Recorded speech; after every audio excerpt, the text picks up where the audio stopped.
This is the TJ Hoisington Podcast. Unleash your greatness within. If you can keep the freedom, quote. Yeah. At the Constitutional Convention's conclusion, Franklin said to have stepped outside the belfried brick building known today as Independence Hall.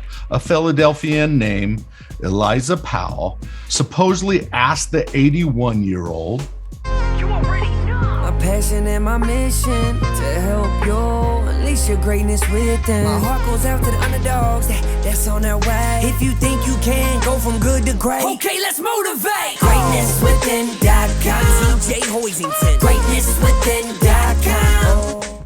quote, well, doctor, what have we got? A republic or a monarchy? A republic, Franklin replied, if you can keep it. And I'm thinking of the world we live in a little bit today, of how important these liberties and freedoms are.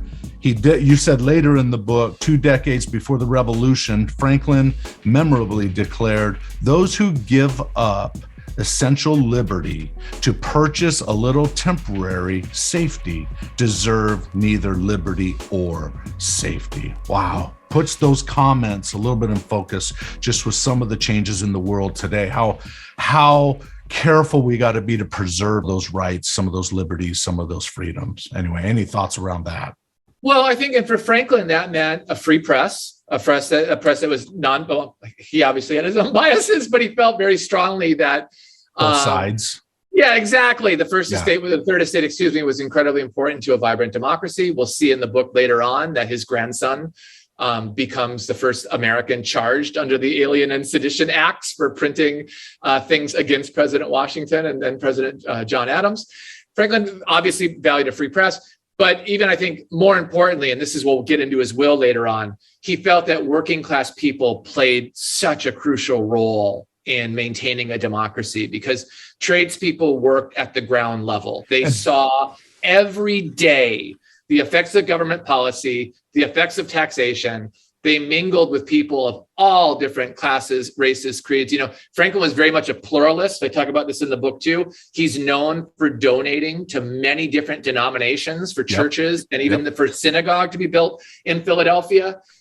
He believed so strongly in sort of the public marketplace and the public exchange of ideas. And I think today, if he were back, that would be something that would really shock him. I think if he'd see, I don't think the partisanship would shock him because that was certainly of his time. He didn't get along with a lot of his founders, the Constitutional Convention. Yeah, because you're right. Because in the subtitle, very divisive. Yeah. I mean, his first American, he never had a state funeral, which blew my mind. Yeah. And that his first American eulogy wasn't read till nearly a year after his death. And it was read by his biggest enemy, a man that had slandered Franklin for having his son out of wedlock, maybe with a prostitute. So, I think the takeaway for me when I was reading that, when he said like a republic, if you can keep it, I love that story. Gosh, I hope that's true. And that's from Eliza Powell's diary, which you can read at the Library of Congress and online at their websites. But his notion of what that republic meant was messy. But at the same time, it was that working class people have a role to play and we have to support them and we have to listen to their voices. Otherwise, we will fall back into rule by gentry, which to him would be the same as being ruled by a king again. Wow. And what you're saying resonates with me as I do consulting inside companies.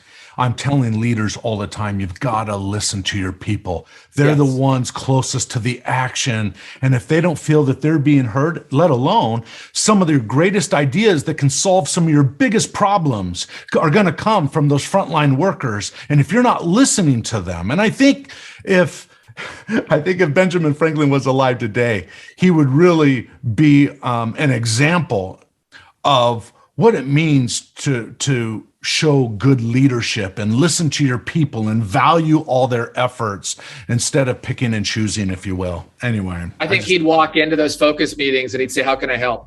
I really do. You said that in the beginning, and Peter Drucker, who wrote the Effective Executive book back in the 60s or so, he said one of the 8 patterns of successful leaders was the desire to contribute. And as I was reading the book, that kept going through my mind. Benjamin Franklin was constantly finding ways to help. How can I help? How can I help? Anyway. Right. Hey there. Thanks for listening. I hope you enjoyed this podcast episode. If you did, could you do me a favor?